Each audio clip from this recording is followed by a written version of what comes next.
మనందరికి తెలుసు పూరి జగన్నాథుడి రథయాత్ర అనేది లక్షల మంది ఆ టైంలో పూరికి వెళ్తారు.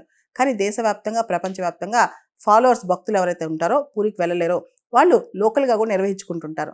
ఫారిన్ కంట్రీస్లో కూడా రిలీజియస్ ఆర్గనైజేషన్స్ పెడతా ఉంటాయి అన్నమాట. ఇండియాకి ఫారిన్ కంట్రీస్కి ఈ ఫెస్టివిటీస్ విషయంలో చాలా డిఫరెన్స్ ఉంది. ఇండియాలో ఫెస్టివల్ అనేది ఏ యాత్ర అయినా సరే, ఏ పండుగ అయినా it's a matter of public affair. అంటే కుటుంబంతో, సమాజంతో, జనాలతో అందరితో కలిసి సెలబ్రేట్ చేసుకుంటాం. అది దివాళీ కావచ్చు, క్రిస్మస్ కావచ్చు, ఏదైనా సరే. కానీ ఫారిన్ కంట్రీస్లో ఏదైతే ఫెస్టివిటీస్ ఉన్నాయో, రిలీజియన్ ఉందో it's a matter of private affair అనమాట. వాళ్ళు లిమిటెడ్గా వాళ్ళ కుటుంబంతో సెలబ్రేట్ చేసుకుంటారు. వాళ్ళు ఇవి చూసి చాలా షాక్ అవుతారు, ఆశ్చర్యపోతారు. అంటే పబ్లిక్గా మనం చూపించే మన రిలీజియన్ అనేది, మనకి రిలీజియన్ అనేది చాలా పెద్ద సెలబ్రేషన్. మనకి ఒక పండగ అనేది సమాజంతో మొత్తం ఊరు ఊరు కదిలి వస్తుంది పండగ అంటే. కొన్ని ఊళ్ళలో అయితే అన్ని పండుగలు కలిపి కూడా చేస్తూ ఉంటారనమాట.